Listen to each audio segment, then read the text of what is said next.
Chacun aura ce qu'il méritera comme châtiment et comme récompense.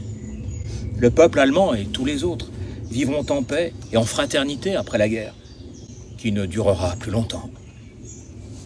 Bonheur à tous.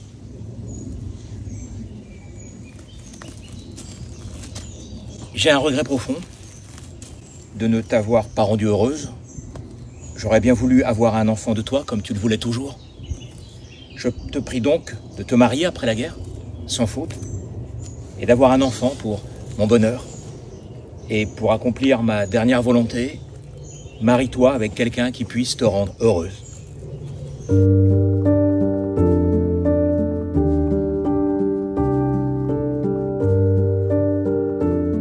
Après la guerre, tu pourras faire valoir ton droit de pension de guerre en tant que ma femme, car je meurs en soldat régulier de l'armée française, de la Libération.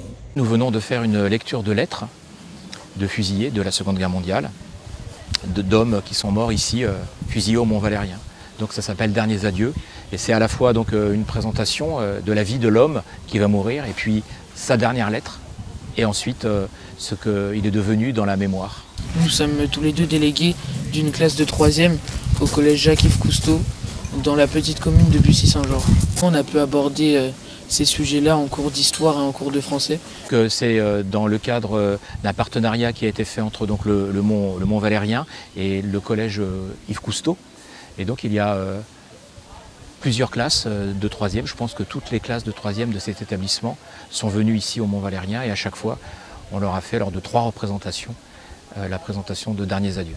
Aujourd'hui nous nous trouvons dans la clairière du Mont-Valérien, là où énormément de résistants français se sont fait fusiller par des Allemands.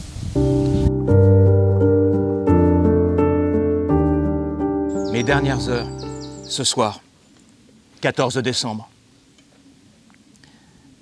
Ma maman, que j'aimais tant, mon papa et meilleur ami, mes 2 petites sœurs chéries, vous tous, qui ne me verrez plus. À quelques heures de mon exécution, maman, ma main ne tremble pas, mais mon émotion est passée. J'attends. Le sort m'a été contraire, je ne peux plus rien changer. Dans quelques heures, je serai une nouvelle et innocente victime, parmi tant d'autres. J'aurais aimé m'entretenir avec vous. J'ai eu mes 21 ans, loin de vous, que j'aime plus que jamais. J'aurais voulu vous dire que je suis fier de vous, de votre courage devant les épreuves passées. La plus grande épreuve est maintenant arrivée. Je ne serai plus quand ces lignes vous parviendront. Les élèves qui viennent assistent à notre lecture, mais aussi ont une visite qui dure environ 1h30 là au Mont-Valérien, par un guide ou une guide du lieu.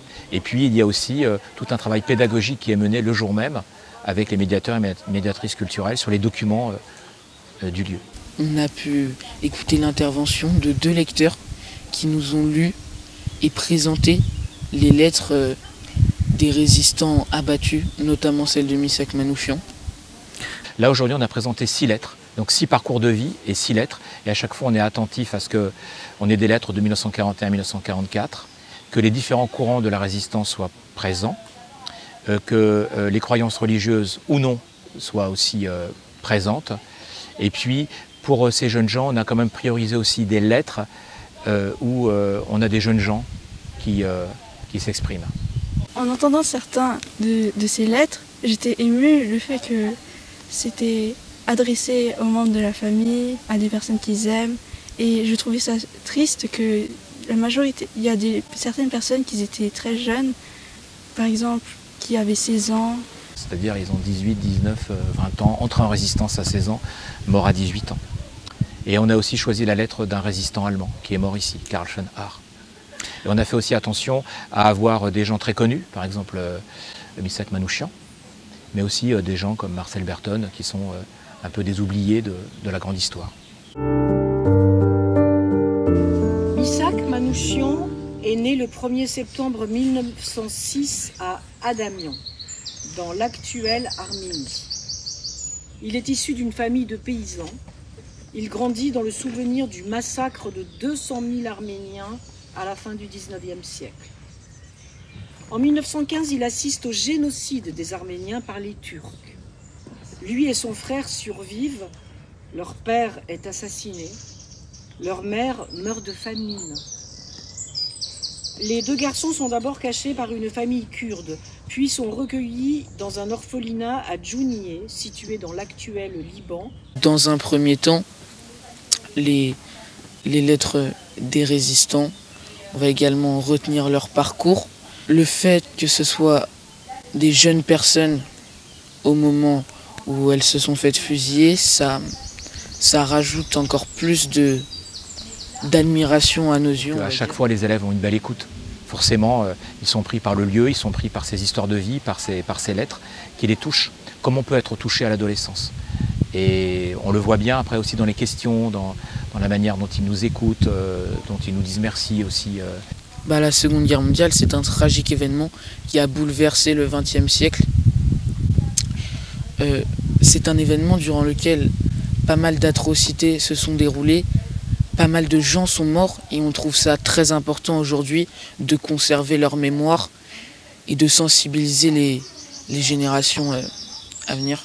Mais moi je me souviens de ma propre adolescence quand j'ai découvert à leur âge la lettre de Guy Môquet. Ça a été un choc pour toute ma vie en fait. Quand j'ai lu cette lettre de Guy Môquet, je me suis pas identifié parce que faut pas exagérer, mais en tout cas ça a fait écho en moi puisque donc il avait peut-être 2 ou 3 ans de plus que moi, à 17 ans quand il meurt. Et donc cette lettre, je l'ai portée en moi toute ma vie. Et si j'ai fait tout ce travail autour des lettres de fusillés, depuis tant d'années maintenant quand même, c'est aussi parce qu'à l'adolescence, j'ai lu la lettre de Guy Môquet.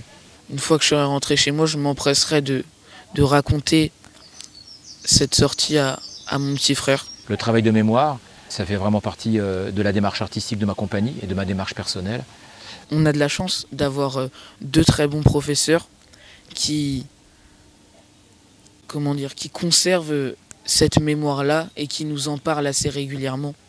Donc c'est vrai que j'ai beaucoup interrogé la mémoire du XXe siècle, un peu celle du XIXe aussi, mais en tout cas plus celle du XXe siècle. Et je pense que le théâtre, c'est vraiment un vecteur formidable pour humaniser aussi cette mémoire-là. Et moi, ce qui me plaît, c'est vraiment de faire ressortir de l'ombre, de l'oubli, des voix inconnues, des parcours inconnus qui sont des reflets sensibles de leur époque, qui sont aussi quelquefois des vigies, qui sont des témoins, des acteurs.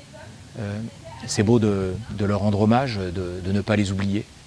On est liés à eux d'une certaine manière. On remercie nos professeurs de nous avoir emmenés ici au Mont Valérien.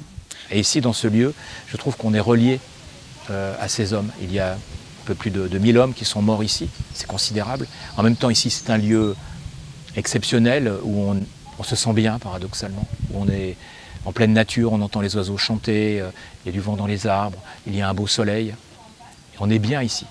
C'est très paradoxal. Mais en même temps, je trouve qu'on est nourri aussi par ces belles âmes qui ont été tuées ici, tout simplement.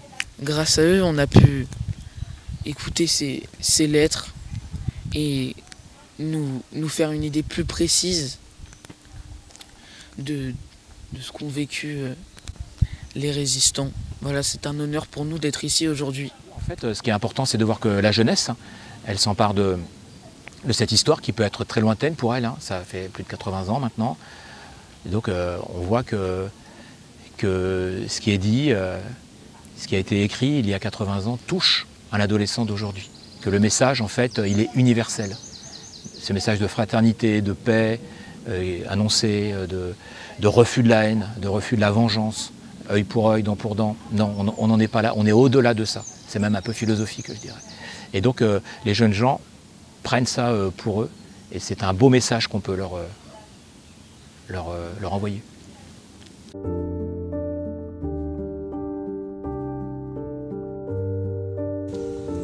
Aujourd'hui, il y a du soleil.